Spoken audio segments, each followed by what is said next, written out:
wetlands and the nature that resides there. Away, haul away, we'll haul away Joe. We'll find him hard to stop this bloody stupid road to nowhere. Away, haul away, we'll haul away Joe. Away, ho, haul away, we'll haul away together. Away, haul away, we'll haul away Joe. Away, ho, haul away, we'll haul from air to weather. Away, haul away,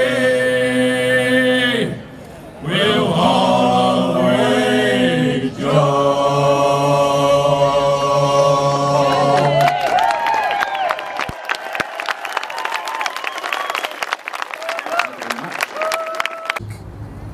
Ngan Nichakura Court, Jurpan Buja.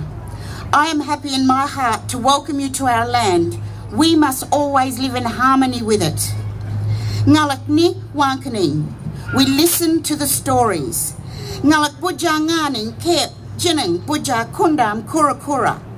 Our land feeds us. It nourishes our body and our spirit in the dreaming, now and in the future.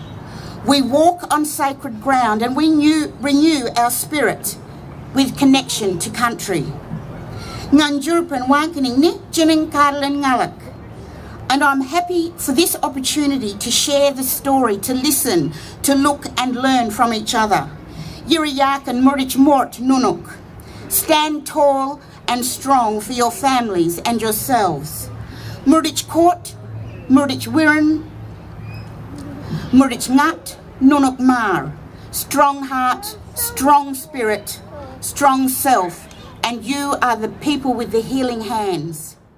And stand tall, because those Bibra wetlands are so much a part of that sacred rainbow serpent story in the creation of this land. And those waterways are so important for us to keep living with strength in our own home and country. Thank you. Our land, this always has been and always will be Aboriginal land. I want to pay my respects to their elders, past and present. And in the Parliament recently, I have brought their voices in because their voices have been ignored in this debate. And the Aboriginal Affairs Minister apparently never knew that in February 2013, the Aboriginal Materials, the Cultural Materials Committee said no to Row 8. They said no in 2013, they are saying no now, and we join them in saying no.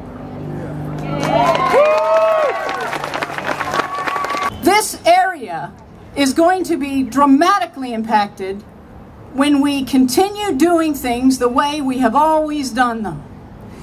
If we build another road, if we build more lanes filtering in to that port, East Fremantle is going to suffer. And these kids that I met earlier today are the ones who suffer the worst, because diesel emissions have been shown by the World Health Organization to be a carcinogenic of the worst kind. So not only do young people get affected when there's more diesel fumes in the air, but older people do too, because this is what innovative planners do in Australia. They look at how we can move freight without polluting our cities. And federal Labor is really worried about it, because what it is doing is putting energy and money into a project that is not going to bring home the economic bacon for this state. We all know, and for 20 years the planning has been focused on moving the container facility to the outer harbour. That is in fact the only solution. It is what indeed these billions of dollars should be spent on delivering. I've got a conflict of interest because I love the Beelia wetlands. I love them because they're a beautiful place to go. They help to calm my spirit and raise my hopes for the future. I love them because they're important for our biodiversity. I love them because of the Carnaby black cockatoo and all the other wonderful birds there. And I can't bear the thought of Row 8 destroying it. And I've got a conflict of interest because I'm a public health physician. And as a public health physician, it's my job to look at the impacts that projects will have on health and to optimise the health of the population. So Lynn has already spoken about diesel particulates. So diesel particulates, we know, are a class 1 carcinogen as documented by the World Health Organization. But the particulates are not only a carcinogen, they impact on other things, particularly our lung health. And as Lynn mentioned, the people most affected are the elderly. But thank you for being here, and let's all get together and express our conflicts against the interests of people who want to impose this project on us and impact on our health and well-being. Thank you.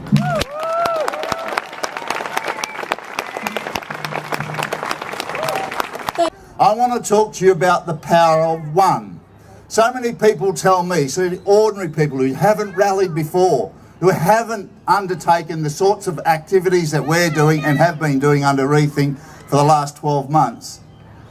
They're ordinary people who are going to be affected, either losing their homes, having their streets turned into cul-de-sacs, or having to live under the diesel plume of a class 1 carcinogen. It's an outrageous impost on our communities. They all say to me, but what can I do? What can one person do? The challenge to you rethinkers, the challenge to all of us who are converted, is to convince them that one person does make a difference.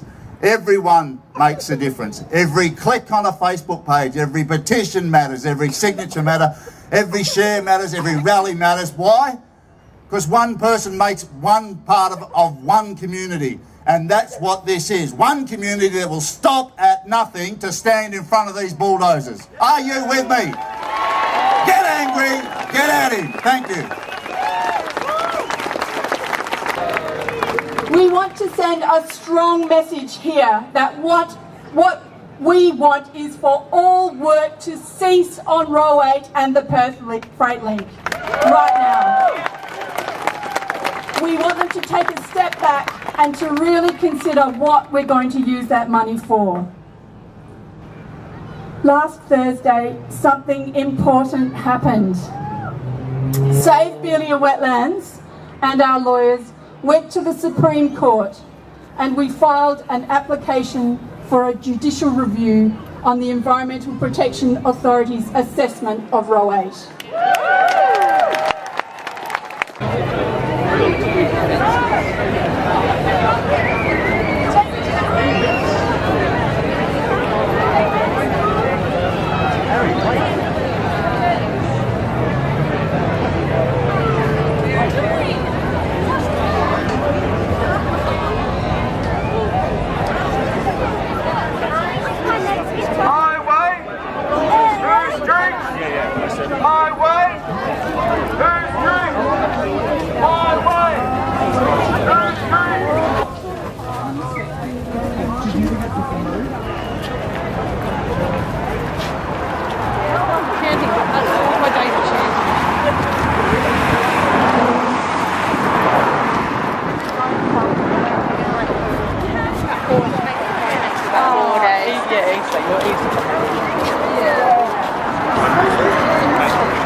Keep your flagging, keep your flag off your car.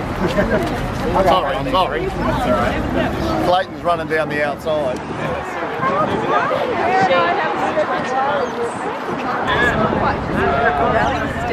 It's Fremantle and Fremantle people, but when we call a really big rally, I think, you know, you get a real sense of where the campaigns are.